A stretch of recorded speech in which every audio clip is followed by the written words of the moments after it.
बर्बरीक, जो कहलाए खाटू श्याम। अचूक और अवैध, ऐसे बाण जो किसी भी अस्त्र के इस्तेमाल से पहले ही संपूर्ण युद्ध का विनाश कर दे।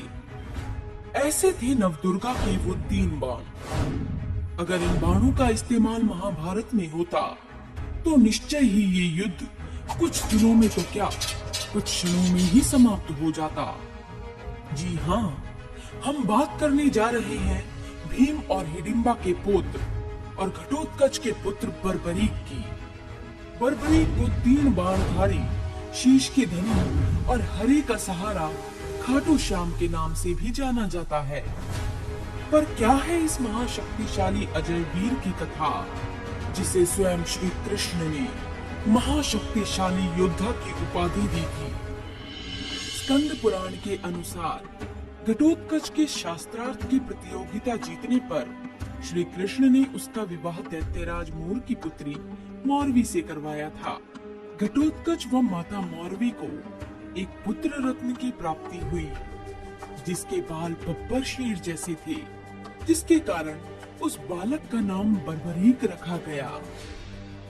बर्बरीक में महाबली भीम के अंश के साथ साथ अपनी दादी हिडिंबा का मायावी अंश भी विद्यमान था, जिस कारण वो अत्यंत बलवान और बुद्धिमान था।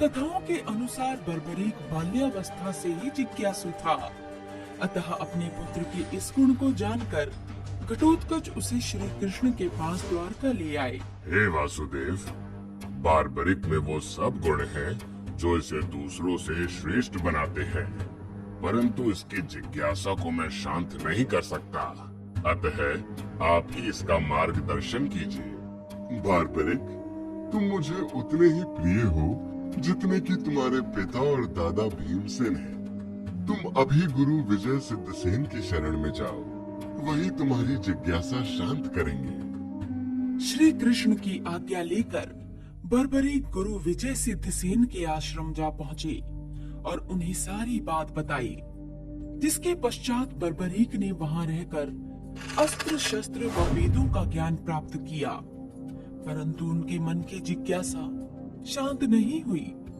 उनके गुरु के पूछने पर उन्होंने बताया, गुरुदेव, मैं एक महान कुल से संबंध रखता हूँ, जिनके महारथियों की गिनती भी नहीं की जा सकती।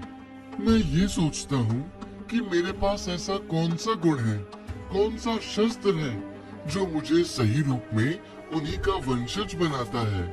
अपने शिष्य की इतनी विचित्र जिज्ञासा को जानकर गुरु भी अचंभित रह गए और इसके पश्चात उन्होंने बर्बरीक को नवदुर्गा की आराधना करने का आदेश दिया और ये कहा कि तुम्हारी जिज्ञासा केवल जगत जननी ही शांत कर सकती है। कई वर्षों तक बर्बरीक ने माँ दुर्गा की घोर तपस्या की और उन्हें प्रसन्न किया।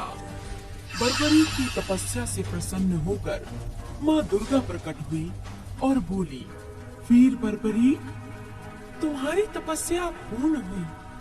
बोलो, क्या वरदान चाहिए तुम्हें? माँ, मैं आपसे ऐसा दिव्य अस्त्र चाहता हूँ जो अर्जुन के बाणों की तरह अचूक और भीमसेन के बल की तरह महाशक्तिशाली हो। मुझे ऐसे अस्त्र का वरदान दीजिए जो आज से पहले ना किसी के पास था और ना ही मेरे बाद किसी के पास होगा। तथास्तु।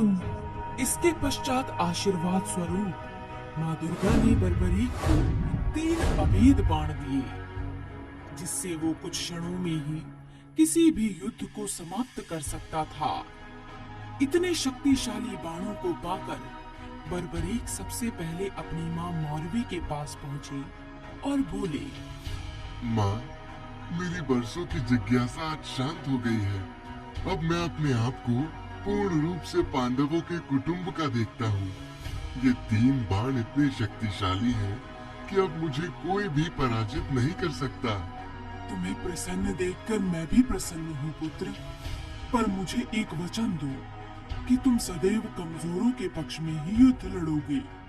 बर्बरीक ने बिना सोचे समझे अपनी माता को ये वचन दे दिया और महाभारत के युद्ध में भाग लेने के लिए अपने नीले घोड़े पर सवार होकर कुरुक्षेत्र की ओर निकल पड़ी।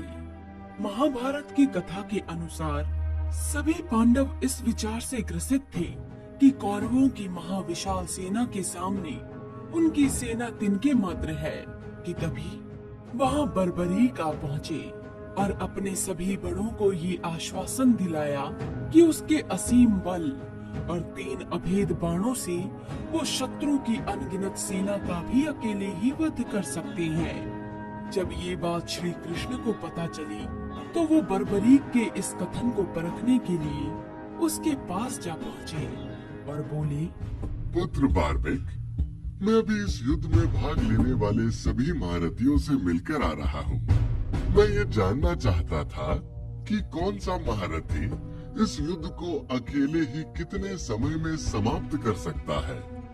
कृष्ण बर्बरीक को बताते हैं कि पितामह भीष्म 20 दिनों में, गुरु द्रोण 25 दिनों में, कर्ण 24 दिनों में और अर्जुन 28 दिनों में अकेले ही महाभारत का युद्ध समाप्त कर सकते हैं। हे वासुदेव, वे सभी महारथी हैं और मैं उनकी शक्तियों पर कोई संदेह नहीं करता, परंतु मैं अपने इन 3 बाणों से पल भर में ही दुश्मन की सेना को समाप्त कर सकता हूँ। और वो कैसे? बर्बरीक कृष्ण को बताते हैं कि ये 3 बाण उन्हें नवदुर्गा से प्राप्त हुए हैं। पहला बाण शत्रु को चिन्हित करता है, चाहे फिर वो कहीं भी छिपा हो, और दूसरा उन अंकित निशानों को भेद देता है, और तीसरा इस्तेमाल किया तो सभी का सर्वनाश निश्चित है। कृष्ण बर्बरीक की इस शक्ति के बारे में जानकर आश्चर्यचकित हो जाते हैं, और जैसे ही बर्बरीक के इन 3 अभेद बाणों के बारे में दुर्योधन को पता चलता है तो वो बर्बरीक के पास आता है। उस समय बर्बरीक ध्यान मुद्रा में बैठे थे। दुर्योधन ध्यान में बैठे हुए बर्बरीक को अपनी गदा से मारने का प्रयास करता है, परंतु अंगराज कर्ण उसे ये कहकर रोक देते हैं कि किसी निहत्थे और ध्यान में बैठे को मारना सबसे बड़ा अपराध है। बर्बरीक के बाणों के बारे में जानकर पांडवों में अत्यंत उल्लास था, परंतु श्री कृष्ण को बर्बरीक की शक्ति और उसके वचन की चिंता सताई जा रही थी जो उसने अपनी माँ को दिया था, जिसके लिए श्री कृष्ण बर्बरीक के पास जा पहुँचे और उन्हें पीपल के सभी पत्तों को अपने बाणों से भेदने को कहा। जब बर्बरीक अपने मंत्रों से जैविक बाणों को जागृत कर रहा था, तब श्री कृष्ण ने पीपल का एक पत्ता अपने पैर के नीचे छिपा लिया। बर्बरीक ने पहला तीर छोड़ा और सभी पत्तों को अंकित कर दिया, और उसने क्षण भर में ही सभी पत्तों को भेद डाला।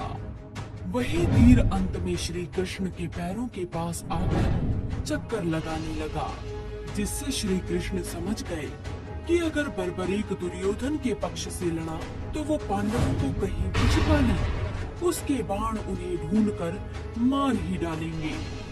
वीर बार्बरीक, मेरा एक प्रश्न है जिसका जवाब केवल तुम ही दे सकते हो।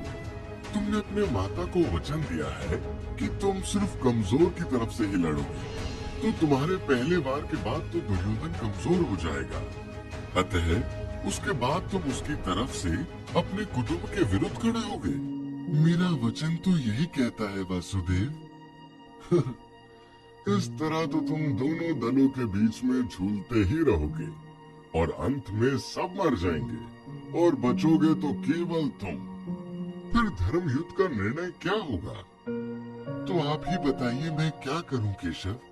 आप मेरे गुरु भी हैं और बड़े भी। आपने सदैव ही मेरा मार्गदर्शन किया है। आप जो भी कहेंगे वो मुझे स्वीकार होगा।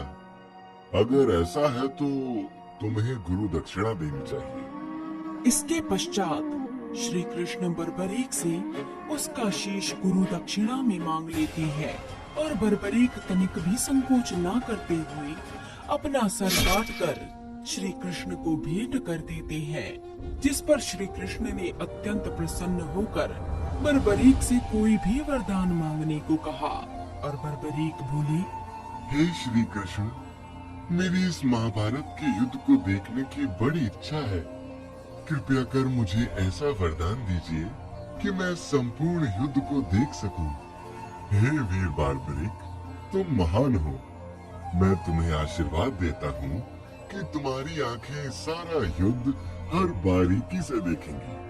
तुम सब कुछ साफ साफ सुन पाओगे और तुम्हारी बुद्धि दोनों पक्षों को समान रूप से आंकेंगी। इतना ही नहीं, तुम्हारा कमजोरों के लिए लड़ने के गुण के कारण तुम्हें हारे का सहारा खाटू श्याम के नाम से जाना जाएगा। इसके पश्चात बर्बरीक के सर को एक ऊंचे पहाड़ पर रखने की व्यवस्था की गई और वहां से उन्होंने महाभारत के युद्ध को हर पहलू से देखा।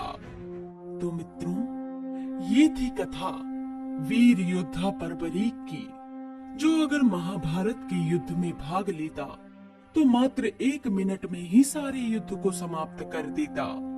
आपको ये वीडियो कैसी लगी और आप अगली वीडियो किस महावॉरियर की देखना चाहते हैं, हमें कमेंट सेक्शन में लिखकर बताइए। और अगर आपने हमारे चैनल को अभी तक सब्सक्राइब नहीं किया है तो अभी कीजिए और हाँ, बेल आइकन को दबाना मत भूलिएगा। ओम नमः शिवाय।